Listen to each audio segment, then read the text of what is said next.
ಈ ವರುಥಿನಿ ಏಕಾದಶಿ. ವಿಶೇಷವಾಗಿ ಸ್ತ್ರೀ ದುರ್ಭಗಾಪಿ ಕರೋತ್ಯೇನ ಸ್ತ್ರೀ ಸೌಭಾಗ್ಯಮವಾಪ್ನುಯಾತ್ ಅಂತ ಹೇಳಿದರೆ, ಅವಳಿಗೆ ಜೀವನದಲ್ಲಿ ಬಹಳಷ್ಟು ದುಃಖಗಳಿದೆ, ಕಷ್ಟಗಳಿದೆ, ತಾಪತ್ರಯಗಳಿದೆ. ಅಂತಹ ಹೆಣ್ಣು ಈ ಏಕಾದಶಿಯನ್ನು ಶ್ರದ್ಧಾಭಕ್ತಿಯಿಂದ ಮಾಡಿದರೆ ಅವಳ ಅಂತಹ ಕಷ್ಟ ಕಾರ್ಪಣ್ಯಗಳು ಪರಿಹಾರ ಆಗ್ತದೆ. ಯಾಕಂದರೆ ಕಷ್ಟ ಕಾರ್ಪಣ್ಯಗಳಿಗೆ ಕಾರಣ ಹಿಂದಿನ ಜನ್ಮಗಳಲ್ಲಿ ಮಾಡಿದ ಪಾಪ, ಅದು ಪರಿಹಾರ ಆಗತ್ತೆ.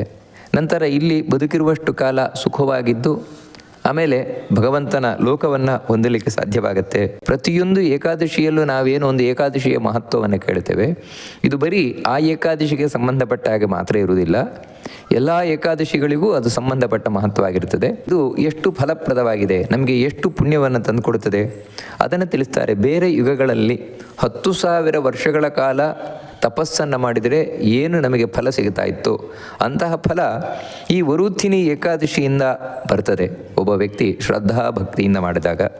ಅದೇ ರೀತಿ ಕುರುಕ್ಷೇತ್ರದಲ್ಲಿ ಸೂರ್ಯಗ್ರಹಣದಲ್ಲಿ ಒಬ್ಬ ವ್ಯಕ್ತಿ ಬಂಗಾರದ ದಾನ ಕೊಡ್ತಾನೆ.